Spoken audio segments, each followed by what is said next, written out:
Danny Walsh had never been the kind of guy who believed in fate or destiny or any of that cosmic nonsense.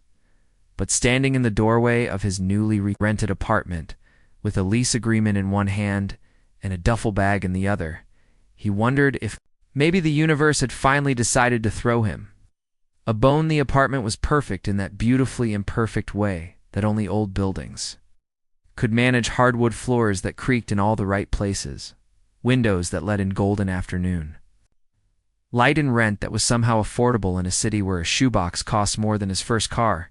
The landlord, Mrs. Chun, was a tiny elderly woman with sharp eyes and an even sharper sense of humor. Had mentioned something about the attic when she handed over the keys, but Danny had been too excited about finally having his own place to pay much attention. That was 3 days ago, and he had spent most of that time unpacking his meager belongings, setting up his computer in the corner that would serve as his home office, and trying to figure out why his internet kept cutting out every time the sun went down. It was on the 4th night while he was on his hands and knees behind his desk wrestling with an Ethernet cable and cursing the name of every internet service provider ever conceived, that he heard Ida thump from above. Danny froze cable dangling from his hand and stared up at the ceiling. Building was old, and old buildings made noise. He knew that settling foundations, expanding pipes, the occasional rat in the walls, though Mrs. Chen had sworn up and down that the building was pest-free.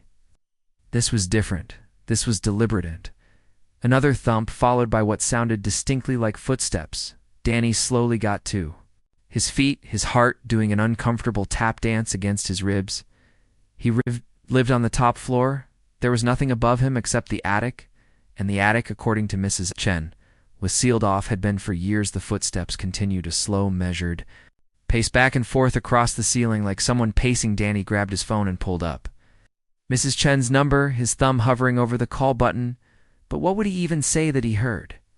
Footsteps in a supposedly empty attic that he was a grown man scared of bumps in the night. He set the phone down and instead grabbed the only weapon-like object within reach, a slightly bent golf club that had been a gift from his father and that he had never actually used. The attic access was in the hallway, a simple square panel in the ceiling with a pull cord hanging down. Danny stood beneath it, club raised, staring up at the panel like it might suddenly sprout teeth. The footsteps had stopped. The silence was somehow worsey. Reached up, grabbed the cord, and pulled the panel, swung down with a groan of protesting hinges and a folding ladder. Descended, unfolding itself with mechanical precision. Cool air wafted down from above, carrying with it the smell of dust and something else, something faintly metallic and sharp like ozone after a lightning strike. Danny climbed the ladder, one hand gripping the golf club, the other holding his phone with its flashlight pointed upward.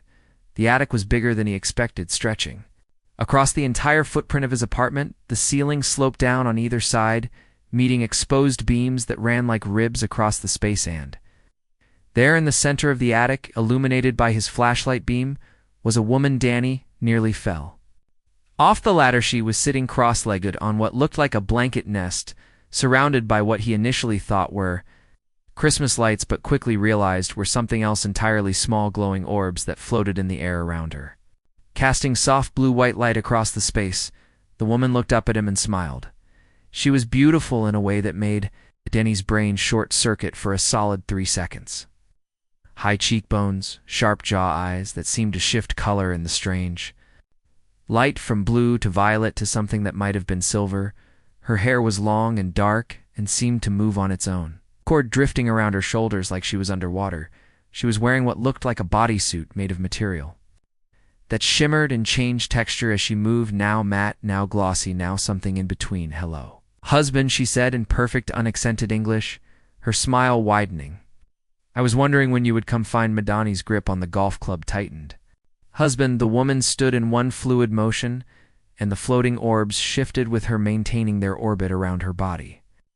"Like tiny moons, yes," she said, tilting her head in a gesture that was almost bird-like. "You do not remember, of course. The matching was completed before your memory formation in this cycle, but the bond remains." Donnie's brain was trying very hard to process what he was seeing and what he was hearing, and failing spectacularly at both. "Who are you?" he managed to get out, his voice coming out higher than he would have liked, My name in your language approximates to Kira, she said, taking a step toward him, though you may also call me your wife, as is proper. She just gestured at the space around them. I have been waiting here for 3 solar cycles. Your landlord was most accommodating once I explained the situation. You explained what situation to Mrs. Chen? Danny asked, feeling like he had stepped into a dream or possibly a psychotic break. That I was waiting for my husband, she said. Simply, Mrs. Chen said you would arrive soon and that I could wait in the attic. She is very understanding for a human. Danny repeated, and then the full weight of that word choice hit him. You're not human. Kira's expression shifted to something. That might have been amusement. No, I am Valathri. We are from a star system you call Kepler. 447 in your astronomical catalogs, right? Donnie said, because that was totally a normal thing to hear on a Tuesday night. Valathri, sure you do not. Believe me, Kira said. But it was not a question. I don't not believe you, Danny said carefully. I just think maybe there has been some kind of mistake. I'm not married. I would remember getting married, especially to an alien the bond does not require. Your conscious memory, she said. The matching was completed by the Council of Harmonies. Based on psychological compatibility, genetic suitability, and quantum resonance.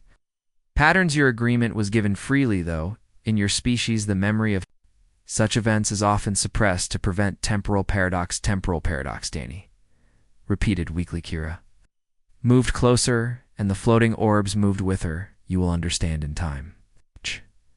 For now you should know that I am your wife by all laws of my people and many of yours, and that I have traveled very far to be with you. She reached out and placed a hand on his chest right over his heart, and Danny felt something like an electric current run through him, warm and strange, and not entirely unpleasant. Can you feel it? She asked softly. The bond, it recognizes us, even if you do not yet remember. Danny did feel something, though he was not ready to admit it, a weird sense of familiarity, like seeing someone you knew in a dream. I think I need to sit down, he said. Kira smiled and gestured to her blanket nest. Please join me, we have much to discuss, son. So Danny found himself sitting cross-legged in his own attic across from an alien woman, who claimed to be his wife, surrounded by floating orbs of light that hummed softly in harmony. Start from the beginning, he said. Please. Kira nodded and began to speak. She told him about the Valathri, a species that had mastered faster than light travel millennia ago, and who had spread across hundreds of star systems. She told him about the Council of Harmonies, an ancient organization dedicated to creating bonds between compatible beings across species and civilization. She told him about the matching process, which involved analyzing countless variables from brain chemistry to soul frequency, whatever that meant, and how his pattern had matched hers with what she called unprecedented resonance.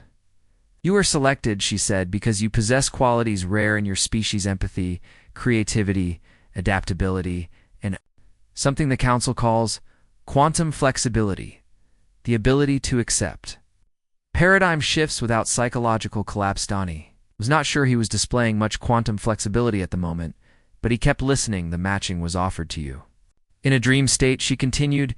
You agreed, knowing that one day I would come to you, and that we would begin our bonded life together. Why can't I remember any of this? Danny asked.